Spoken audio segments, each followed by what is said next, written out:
حقوق کے اعتبار سے جو حق مردوں کے ہیں اس سے ڈیفرنٹ حق عورتوں کے ہیں۔ بظاہر دکھنے میں ایسے بھی لگے گا کئی جگہ کہ یہاں پر حق تلفی ہوئی ہے، لیکن غور سے دیکھا جائے تو اسلام نے مرد عورت کو یکساں قرار دینے کے بجائے اصل میں عدل سے کام لیا ہے۔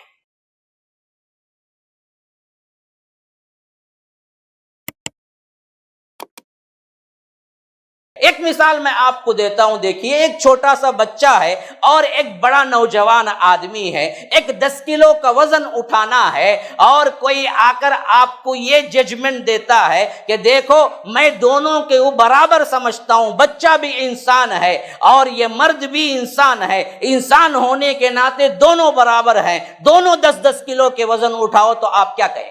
غلط یا صحیح؟ غلط ہے۔ حالانکہ برابری کی ہے نہیں، اس نے برابری کی نا، لیکن یہ صحیح ہے یا غلط؟ غلط ہے۔ کیوں؟ وہ بچہ ہے، یہ جوان ہے، اس کی طاقت الگ ہے، اس کی طاقت الگ ہے۔ تو اب دراصل انصاف کیا ہے کہ وہ بچے سے کہے کہ تو 1 کلو کا وزن اٹھائے، جوان سے کہے کہ تو 10 کلو اٹھا سکتا ہے، اٹھائے، حالانکہ اب برابری نہیں ہوئی لیکن عدل ہے۔ اسی عدل کے نتیجے میں وراثت میں 2 حصے، مرد کو، عورت کو 1 حصہ۔ آپ پوچھیں گے یہ کون سی تقسیم ہے؟ اسے تو عقل سمجھ نہیں کرتی، یہ تو غلط ہی ہے۔ میں سمجھاتا ہوں، دیکھیے 5 روپیے مرد کو آئے وراثت میں، 2.5 روپیے عورت کو آئے، آدھا نا مرد کو 2۔ اب اس 5 روپیے میں مرد کے اوپر کیا کیا ذمہ داریاں ہیں؟ بیوی ہوگی تو بیوی کو خرچہ دینا، بچے ہوں گے تو اولاد کو بھی سنبھالنا، اگر اس وقت اسے ماں باپ ہوں گے تو ماں باپ کے لیے بھی وہی ذمہ دار ہے، اور ساتھ میں معاشرتی اعتبار سے جو کچھ بھی مسائل ہوں گے یا بھائی بہن ہوں گے ان پر بھی خرچہ کرنا ہے۔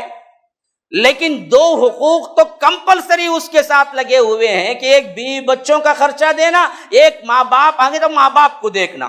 اب 5 روپیے وہ نام کو تو لیا، دوہرا لیا، 5 روپیے لیا، بظاہر دکھنے میں زیادہ لیا، ڈبل لیا، لیکن اب اسلام نے اس کے اوپر لوگ کیا کرتے ہیں، اس پہ مت جائیے، اسلام نے اس کے اوپر جو حق دیا ہے کیا ہے؟ بیوی کو بھی پالو، بیوی کا خرچہ بھی دو، بچوں کو بھی پالو، ان کا خرچہ بھی دو، ماں باپ ہے تو ماں باپ کو بھی دو، بھائی بہن ہے تو ان کو بھی دیکھو۔ تو یہ بندہ لینے میں دکھنے میں تو 5 روپیے لیا، لیکن خرچ کر کے الٹا 5 روپیے کا قرضدار ہو گیا۔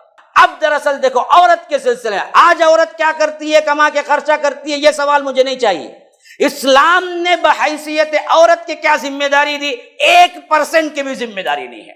اب اسے 2.5 روپیہ وراثت میں، باپ کی وراثت میں 2.5 روپیہ آیا، وہ بولتی ہے کہ میں شوہر کو 1 روپیہ نہیں دوں گی، کوئی مسئلہ نہیں، اسلام نہیں بولتا نہیں ہے اسے 2 بول کے۔ بچوں کو خرچے پہ کچھ نہیں دوں گی، کوئی مسئلہ نہیں ہے، اس کی ذمہ داری نہیں ہے۔ ماں باپ کو میں کچھ نہیں دوں گی، کوئی مسئلہ نہیں ہے، اس کی ذمہ داری نہیں ہے، چاہ کے دے تو دے، لیکن نہ دے تو دینے کے لیے مجبور نہیں کر سکتے۔ 2.5 کا 2.5 روپیہ ہضم اس کے جیب میں، وہ 5 روپیے لے کے بھی 5 روپیے کا قرضدار۔ اب انصاف ہے، عدل ہے یا برابری ہے؟ عدل، اور عدل ہی صحیح انصاف ہے، برابری نہیں ہے۔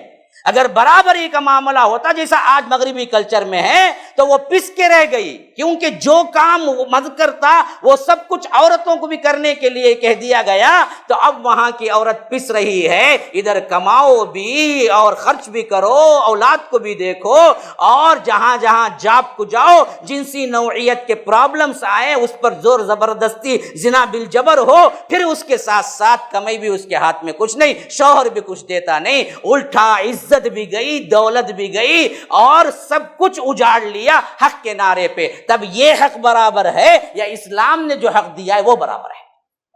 سمجھ کے بولو، خالی بولنا نہیں، ہمیں مسلم اس کے سمجھ کے بولو۔ اب جو میں سمجھایا ہوں بات سمجھے نا، بظاہر دکھنے میں ان کو 1 ملا، لیکن پورا کا پورا حصہ ہضم، وہ جو چاہے کر سکتی ہیں۔ بظاہر دکھنے میں مرد کو 2 ملا، لیکن یاد رکھو وہ خرچ کرنے کا ذمہ دار ہے، تو الٹا وہ قرضدار بنا۔